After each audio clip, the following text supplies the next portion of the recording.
Olá, irmão e irmã, graça e paz da parte de Jesus, o nosso Senhor. Espero que vocês estejam bem, casa de vocês em paz, e oro para que esse nosso encontro aqui no Conheça Sua Bíblia seja proveitoso para todo mundo. Quero convidar você para ler comigo na carta de Paulo aos Gálatas, no capítulo 5. Eu leio do primeiro versículo até o versículo de número 15. Carta de Paulo aos Gálatas, capítulo 5, do versículo 1 até o versículo 15, diz assim o texto das Escrituras. Foi para a liberdade que Cristo nos libertou. Portanto, permaneçam firmes e não se deixem submeter novamente a um jugo de escravidão. Ouçam bem o que eu, Paulo, lhes digo. Caso se deixem circuncidar, Cristo de nada lhes servirá. De novo, declaro a todo homem que se deixa circuncidar que está obrigado a cumprir toda a lei. Vocês que procuram ser justificados pela lei, separaram-se de Cristo, caíram da graça, pois é mediante o Espírito que nós aguardamos pela fé a justiça, que é a nossa esperança. Porque em Cristo Jesus nem circuncisão nem incircuncisão tem efeito algum, mas sim a fé que atua pelo amor. Vocês corriam bem. Quem os impediu de continuar obedecendo à verdade? Tal persuasão não provém daquele que os chama. Um pouco de fermento leveda toda a massa. Estou convencido no Senhor de que vocês não pensarão de nenhum outro modo. Aquele que os perturba, seja quem for, sofrerá a condenação. Irmãos, se ainda estou pregando a circuncisão, por que continuo sendo perseguido? Nesse caso, o escândalo da cruz foi removido. Quanto a esses que os perturbam, quem dera que se castrassem. Irmãos, vocês foram chamados para a liberdade, mas não usem a liberdade para dar ocasião à vontade da carne. Ao contrário, sirvam uns aos outros mediante o amor. Toda a lei se resume num só mandamento: ame o seu próximo como a si mesmo. Mas se vocês se mordem e se devoram uns aos outros, cuidado para não se destruírem mutuamente.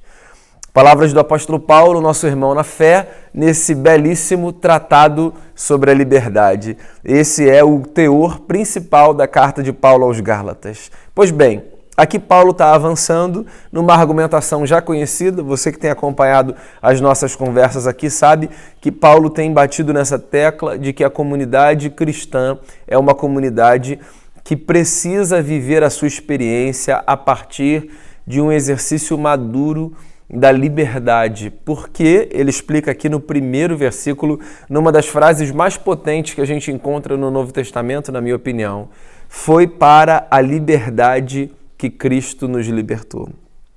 Parece uma frase desnecessária, tendo em vista que Paulo usa duas expressões aqui, ou uma mesma expressão, muito próximas uma da outra, de maneira repetida, né? Dando a sugestão, por exemplo, de que ele está sendo desnecessariamente redundante. Mas não é não. Paulo faz parte de uma cultura, a cultura judaica, para a qual a repetição de expressões, você vê isso muito nos Salmos, por exemplo, era uma forma de se enfatizar a importância de um assunto. Então, depois você pode passear, por exemplo, os seus olhos pelo livro dos Salmos e você vai se deparar com uma série de poesias que se valem exatamente dessa estrutura. No livro de Provérbios também é assim. Eu me lembro, por exemplo, do Salmo 40, que começa dizendo: esperei confiantemente no Senhor. Literalmente a tradução ali é esperei esperando no Senhor. Há uma ênfase ali para enfatizar esse exercício necessário da espera, da confiança em Deus. E assim acontece em diversos provérbios, até mais do que no livro dos Salmos. Pois então, aqui Paulo, como um cidadão formado nessa cultura, se vale dessa mesma ideia, sabe, da ênfase num espaço curto de uma sentença, de uma mesma palavra ou de um mesmo conceito, para colocar diante dos nossos olhos uma verdade, que é aquele que quer destacar ali. No caso aqui a nossa espiritualidade se vale de uma dádiva dos céus, que é a dádiva da liberdade. Então é por isso que ele diz, foi para a liberdade que Cristo nos libertou. De forma negativa, seria a mesma coisa que dizer: Jesus não nos libertou para que nós nos colocássemos num outro cativeiro. Jesus nos libertou para que nós vivêssemos livres. E é bom a gente falar disso porque às vezes a experiência religiosa ela é um cativeiro para muitas pessoas. Então, há pessoas que saem, por exemplo, de modelos escravizadores de vida, de vícios, de dependências, de leituras que são leituras muito aprisionadas, sabe? De percepções que são percepções que oprimem, que enclausuram, que diminuem, que dão medo. Há muitas formas de nós nos vermos aprisionados e de aprisionarmos pessoas também, certo? E aí há pessoas que se convertem e que saem então desses modelos de vida que eu mencionei aqui como exemplo e que vão para uma experiência religiosa que é tão opressora quanto. É só uma troca de gaiola, uma substituição de cárcere, é sair de um ambiente de prisão e ir para outro. A experiência religiosa, conquanto possa ser uma experiência aprisionadora, não deve ser. Por quê? Porque foi para a liberdade que Cristo nos libertou. E Paulo fala isso aqui nesse contexto exatamente como uma crítica a um tipo de religiosidade que estava sendo proposto, que era exatamente encarceradora. Paulo está aqui dizendo para a comunidade da Galácia que eles não deveriam se deixar encarcerar por um modelo de espiritualidade que os colocava novamente debaixo do jugo e do peso da lei. Então ele diz aqui, foi para a liberdade que Cristo libertou vocês. Não se deixem submeter novamente a um jugo de escravidão, permaneçam firmes. Resistam a qualquer ímpeto de escravidão. Não permitam que algemas sejam postas novamente em vocês. Então aqui está, um parêntese agora, um conselho importante para a gente, para a vida como um todo. Sempre que a gente estiver debaixo de qualquer esquema que a gente perceber que é um esquema escravizador, a gente precisa sair desse negócio. Pode ser religioso, pode ser de outra ordem de relacionamento, pode ser profissional, pode ser emocional, sabe? Pode ser de ordem espiritual. Qualquer cativeiro precisa ser rompido, porque Cristo veio quebrar as cadeias que nos prendem, de qualquer ordem. Então, é a experiência da liberdade que o Evangelho proporciona. Não permaneça sujeito a nenhum jugo de escravidão, porque isso, sob a ótica do Evangelho, é retroceder. Permanecer debaixo de um jugo de escravidão é retroceder a um tipo de vida do qual Cristo já nos livrou. Graças a Deus por isso. Hoje nós podemos viver a nossa liberdade. E aí Paulo resolve reforçar o seu argumento dizendo o seguinte: ouçam bem o que eu lhes digo. Caso se deixem circuncidar, porque esse era o cativeiro em questão ali na comunidade da Galácia, certo?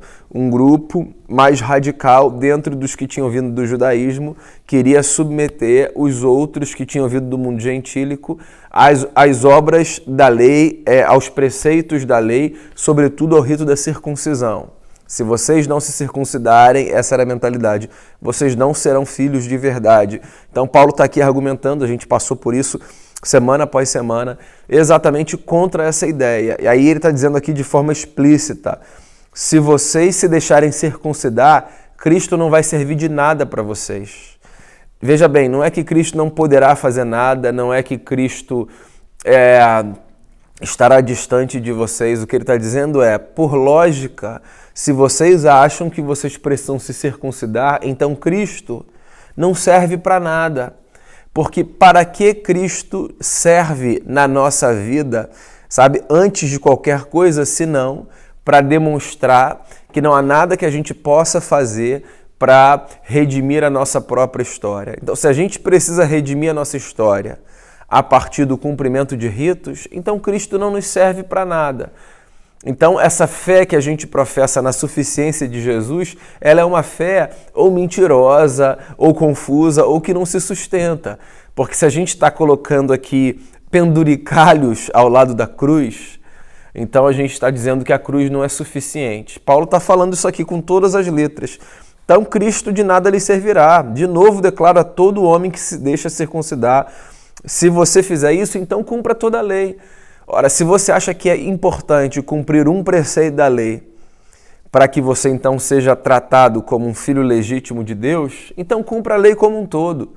E aí, nas entrelinhas, parece que o que dá a entender aqui é uma espécie de retorno a uns capítulos anteriores, quando Paulo deixa claro que a lei ela serve para matar a gente, para esmagar a gente, a lei de Deus, né? Ela não serve para oferecer vida, porque a gente não consegue cumprir a lei como um todo. Então é como se Paulo estivesse reafirmando, mas com outras palavras, essa verdade. Bem, se você quer cumprir esse requisito da lei como um requisito fundamental para que você seja tido como filho de Deus, então faça o seguinte: cumpra a lei como um todo. Você não precisa de Cristo, seja um cumpridor da lei, rigoroso, e vê o que acontece. Se você quer trilhar esse caminho da justiça própria, dessa salvação que é obtida como resultado dos próprios esforços, vai fundo. Agora, tenta fazer isso com toda a lei. Não escolha pedaços como se eles pudessem garantir todos os outros que não estão sendo observados. Encare-a, abrace-a como um todo. Vocês que procuram ser justificados pela lei, vocês se separaram de Cristo, vocês caíram da graça. Porque é mediante o Espírito que nós aguardamos pela fé a justiça, que é a nossa esperança. Porque em Cristo Jesus, olha só essa frase, porque em Cristo Jesus nem circuncisão, nem incircuncisão tem efeito algum, mas sim a fé que atua pelo amor. Aqui Paulo está trazendo um elemento novo, interessante, porque até esse trecho, Paulo estava mostrando para a turma da Galácia, das comunidades da Galácia, que não é a circuncisão, nem o cumprimento dos ritos da lei que faz com que a gente seja um filho legítimo. Ele diz, nós somos filhos da promessa, nós somos resultado de uma obra que o Espírito provoca dentro da gente. Não o cumprimento rigoroso da lei, mas essa experiência profunda de renascimento gerada graciosamente pelo Espírito de Deus. Só que agora ele traz um outro elemento. Ele diz assim, olha só, a nossa fé não é medida nem pela circuncisão, nem pela incircuncisão.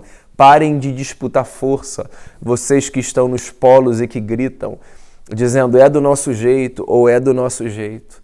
Ele diz assim, não é nem a circuncisão que atesta a realidade da fé, nem a incircuncisão que atesta a realidade da fé. O que atesta a realidade da fé é essa experiência que se evidencia pela prática do amor. Olha só que lindo que ele diz. Em Cristo, nada tem efeito. A única coisa que tem efeito é a fé que atua pelo amor.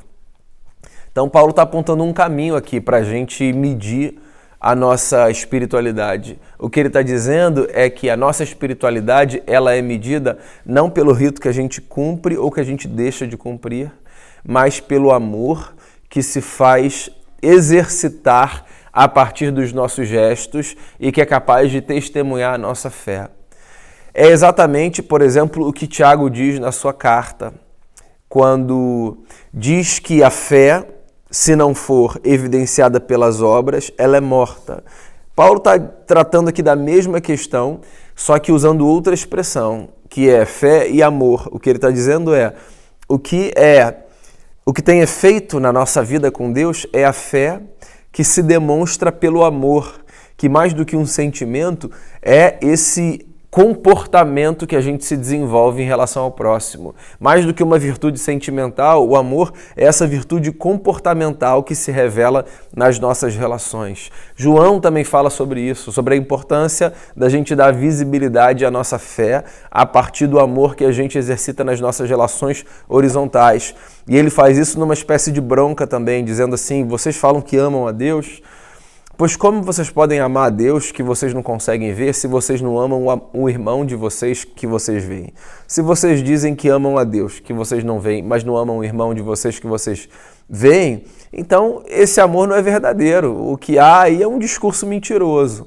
É o que João fala. Então percebe, toda a comunidade apostólica parece concordar com um fato, que é a nossa experiência de fé, ela se evidencia não pelo rito que a gente cumpre, mas pelo amor que a gente faz transbordar a partir das palavras que a gente lança e dos gestos que a gente encarna.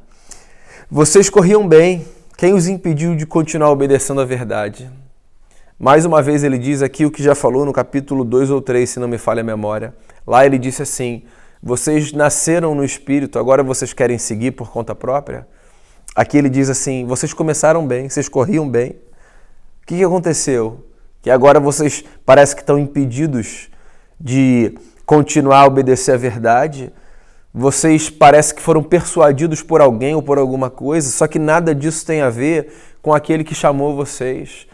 Isso tem a ver com essa gente que quer perturbar, essa gente que quer confundir, essa gente que quer fazer com que vocês se desviem do propósito. Mas uma coisa interessante aqui na vida, inclusive às vezes em nome da fé, muitos tentarão nos desviar dos propósitos e a gente precisa ter muita consciência de qual é o propósito da nossa existência, o propósito da nossa vida, para que a gente não se desvie, para que a gente não comece a tratar como central algo que é periférico, como primário algo que é secundário. Então a gente precisa se ouvir, mas a gente precisa se ouvir a partir de um senso crítico. Porque nesse exercício de escuta mútua é possível que às vezes a gente seja engodado e seja levado para caminhos que não são os melhores e passe então a usar critérios que não são os que o Evangelho usa e a ter percepções que não são as que Cristo nos oferece. Paulo está aqui dizendo, o que aconteceu? Vocês começaram do jeito certo e agora vocês se perderam. Isso é um alerta, irmãos e irmãs. É possível que a gente comece do jeito certo e não permaneça do jeito certo. Razão pela qual a gente precisa desenvolver uma consciência assim, muito crítica acerca daquilo que a gente ouve, daquilo que a gente aprende e acerca daquilo que a gente faz também. Aí Paulo se encaminha para o final desse trecho e diz assim, mais uma vez, irmãos, vocês foram chamados para a liberdade, mas não usem a liberdade para dar ocasião à vontade da carne. Ao contrário, sirvam uns aos outros mediante o amor. Toda a lei se resume num só mandamento. Ame o seu próximo como a si mesmo. Mas se vocês se mordem e se devoram uns aos outros, cuidado, vocês vão se destruir mutuamente. Olha só que preciosa essa recomendação aqui. Irmãos, vocês foram chamados para a liberdade, mas não usem da liberdade para dar ocasião à carne. Em outras palavras, o que Paulo está dizendo é, vocês são livres, vocês têm liberdade, mas não pensem que liberdade é essa carta branca para fazer qualquer coisa. Porque essa liberdade que é compreendida como uma carta branca para fazer qualquer coisa, ela com muita facilidade se transforma em libertinagem. E mais, essa liberdade que é tida como uma espécie de carta branca para fazer qualquer coisa, ela é revestida de uma imaturidade que não condiz com quem deseja crescer no caminho da fé. Liberdade tem a ver também com refrear os seus próprios direitos, impulsos e instintos sempre que convier. Ter a consciência de que nem todo desejo precisa ser alimentado, de que nem toda escolha precisa ser bancada, feita, mantida. Não naquele momento, não daquela forma. Porque a liberdade passa por uma reflexão um pouco mais sofisticada acerca do que eu devo fazer, de como eu devo fazer e de se eu devo fazer, ainda que eu tenha o direito de fazer. Cuidado, diz o apóstolo aqui, para que vocês não se devorem uns aos outros. Então, ao invés de usarem a liberdade para pensarem apenas em si, usem a liberdade para se servirem mutuamente. Porque das duas, uma, ou nós nos servimos mutuamente, ou nós nos atacamos mutuamente e nos destruímos, é o que ele está dizendo. Então, só duas possibilidades de viver. Ou nós vivemos como servos uns dos outros, usando inclusive a nossa liberdade para nos servirmos mutuamente, ou nós usamos a nossa liberdade para buscarmos cada qual o seu interesse e nos destruirmos nesse processo. São duas possibilidades de vida. Uma das duas apenas se coaduna com a ética e com a ótica do Evangelho.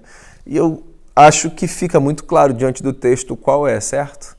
A de que nós sejamos, à semelhança de Jesus, servos uns dos outros, porque o bom uso da liberdade não é aquele que faz com que nós olhemos apenas para nós, julguemos o que achamos melhor e tomemos uma decisão, pensando apenas nos nossos interesses. O bom uso da liberdade é aquele que faz com que essa vida livre no Espírito que nos foi oferecida seja vivida a partir de muitas balizas e critérios, dentre os quais um dos mais importantes, de que forma eu posso usar a minha liberdade para servir o meu próximo. Foi como Jesus resumiu a lei, certo? Ame a Deus sobre todas as coisas e ame o teu próximo como a ti mesmo. Esse é o pilar, esse é o foco, esse é o modelo que a gente tem para construir a nossa vida e para viver a nossa liberdade. Tudo o que decorre daí é desdobramento dessa compreensão central e basilar para a gente entender o Evangelho de Jesus. Muito bem, fico por aqui. Espero que você fique bem nesse tempo até o nosso próximo encontro. E a gente se encontra então daqui a uma semana ou quando você acessar o próximo conteúdo para conversar sobre obras da carne e fruto do Espírito. Deus abençoe sua vida, sua casa e até o próximo episódio do Conheça Sua Bíblia.